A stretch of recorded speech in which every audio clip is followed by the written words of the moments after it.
Hello everyone, Justin here, and today we're going to be drawing an FA-18 Hornet, similar to the planes that are in the new movie Top Gun Maverick. So, as always, we're going to try to get the basic shapes in first, being paying very close attention to all the relationships of all the different parts.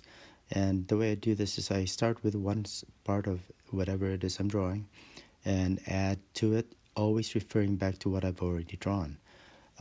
Where in space, where on the paper it lands, how it relates to the other parts, and making sure my perspective is right. Now, there's quite a bit of perspective here, uh, so just try to pay attention to that as well. And what I really like about this particular sketch is that there's some really nice dark tones, a lot of nice contrast. So as I get to the dark areas, I go ahead and start making it fairly dark. And that's what I like about this particular pencil. It's a Prismacolor Ebony, and you can get some pretty dark tones, and yet it holds its sharpness fairly well, as opposed to some other 6B or 7B pencils that really get dull quickly. So with that, I'm not having to sharpen this pencil as often. But as I do go back to sharpening, I can go back to adding more of the finer details, such as like right here.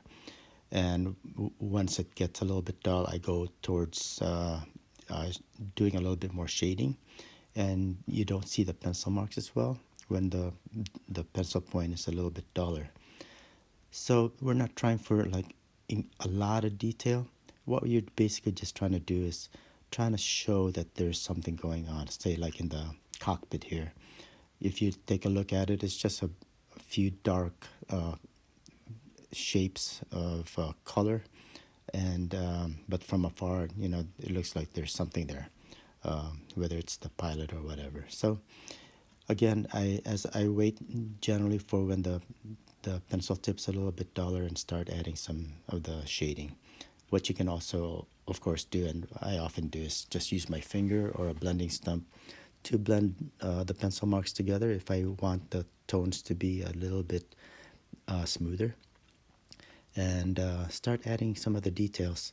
Like I said, the shadows, the very high contrast here really adds a lot of pop, adds the feeling that there's more detail than there really is. But at the same time, I'm still adding some of the outlines with a pencil. I'm not just relying on the tones of the surfaces to show the shapes of the airplane. Just some subtle indication of some of the details makes this look, again, more detailed than it really is, as far as what I'm doing. And so just keep an eye as well on your midtones as opposed to the dark tones. And you can always go back, and I often do go back and refine the darkness of the midtones. So because I'm using only one pencil here, an ebony pencil, in order to get the different values, I simply vary the pressure that I'm using on the pencil. So for the very light tones, very light pressure. And what you could do, which I don't usually do, but others do, is to hold the pencil further from the tip. And by doing that, you'll automatically have lighter pressure on the pencil tip. I don't really care to do that, especially on something like this, just because you do have less control the farther you're from the tip that you're holding the pencil. So I just vary the pressure, and I can get a very wide range of tones. Like right here, very, very heavy pressure, and then I just gently let go of the pressure, and I'll get a nice gradient here by the exhaust. So as I progress through this drawing, I'm constantly looking back as well at the rest of the drawing to see if anything's amiss. I'm always evaluating as I work on this drawing. If I need to change something else, I don't hesitate to use an eraser and start over for that particular section, for example. Here I'm just continuing to refine, adding some of the dark shadows, and the far wing is a little bit farther away, so I'm not gonna add too much detail there.